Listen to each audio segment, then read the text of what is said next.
Bonjour à toutes et à tous et bienvenue sur Grand Littoral TV. Merci d'être en notre compagnie en ce jeudi 12 avril. Voici en images en 8 minutes l'actualité complète du littoral Côte d'Opale, l'actualité près de chez vous.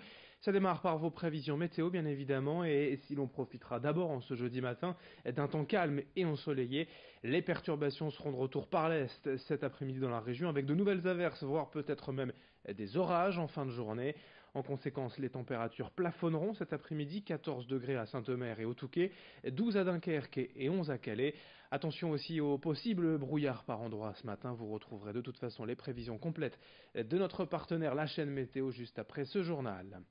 À la une de l'actualité nationale et régionale, cette décision historique rendue cette semaine par la Cour de justice de l'Union européenne, saisie en premier lieu par le tribunal de Lille, lui-même sollicité par un chauffeur de taxi lillois. Elle a donc estimé qu'Uberpop était bien une société de transport et non pas une simple entreprise de e-commerce, mettant en relation des usagers avec d'autres pour les conduire.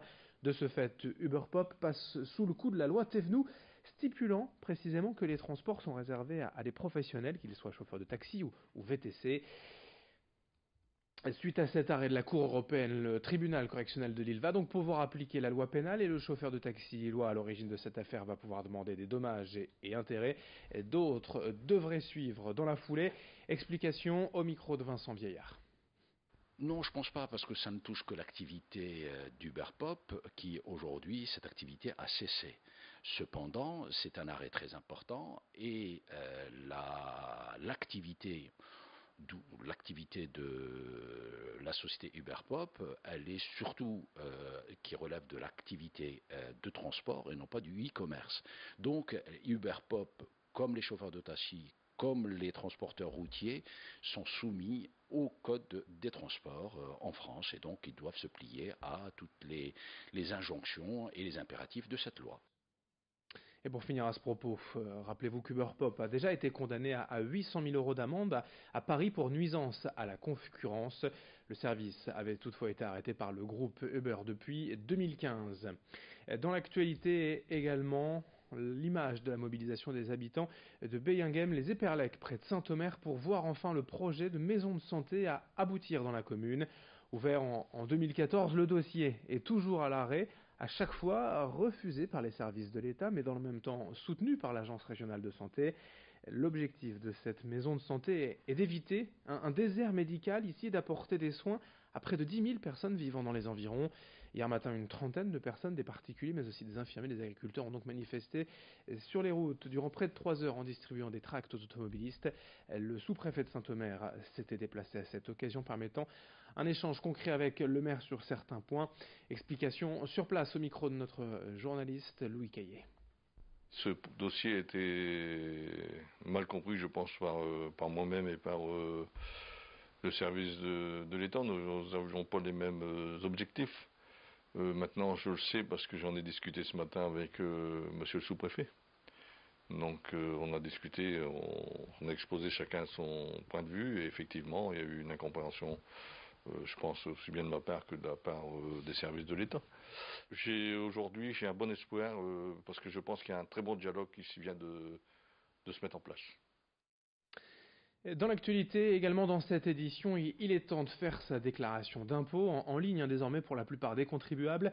Mais cette campagne 2018 sera franchement un peu particulière avec une nouveauté et pas des moindres. Les explications en plateau en 1 minute d'Estelle Dargent. 1 minute pour comprendre. Vous pouvez dès maintenant, ça y est, déclarer vos revenus en ligne, les revenus 2017 pour les impôts 2018. Et d'ailleurs, la télédéclaration concerne cette année de plus en plus de monde, puisque cette année, si vous déclarez plus de 15 000 euros, eh bien pas le choix, c'est sur Internet que ça va se passer, exception faite des familles qui n'ont pas Internet. Cette année, c'est également la dernière fois où on va payer des impôts des revenus de l'année précédente. Et oui, car en 2019, eh bien, le prélèvement à la source arrive dès le 1er janvier. Alors, comment ça va se passer? Eh bien, vous allez faire déjà votre déclaration de 2018 et à la fin de celle-ci, on va vous indiquer un taux. Ce taux, c'est votre taux d'imposition et c'est ce qui vous sera retiré tous les mois à partir de janvier 2019 sur votre salaire, si bien sûr la mesure passe effectivement. C'est votre employeur qui s'en chargera si vous êtes salarié ou alors votre caisse de retraite ou encore Pôle emploi. Pour résumer, donc en 2018, vous allez payer vos impôts des revenus de 2017 et en 2019, ceux de 2019. Quant aux avantages et différentes déductions fiscales, eh bien elles seront maintenues. En images, également hier à Calais, c'était la toute première édition du rallye citoyen intergénérationnel. Vous allez le voir, une journée durant laquelle jeunes et moins jeunes forment des équipes pour ensuite suivre un parcours dans la ville à travers ces lieux emblématiques. Chaque équipe dispose d'une carte et de différentes énigmes à résoudre à chaque monument visité.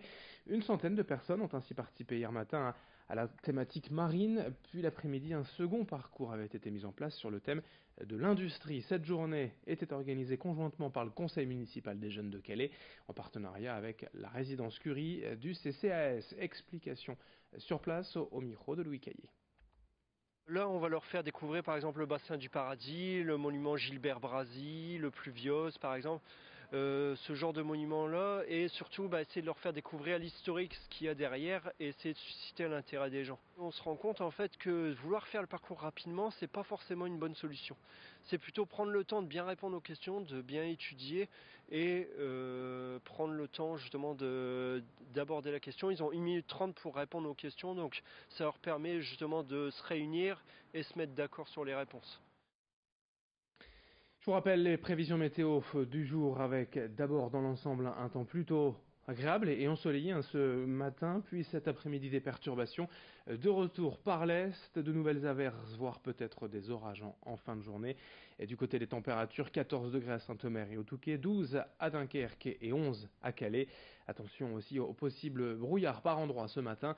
Les prévisions complètes de notre partenaire, la chaîne météo, dans un instant, dans une poignée de secondes, sur Grand Littoral TV. Merci de votre fidélité. Dans un instant, donc, la météo. Et dès le prochain quart d'heure, dans 8 minutes à peine, l'actualité régionale, d'autres infos, d'autres images pour vous tenir informés avec nous ensemble sur Grand Littoral TV.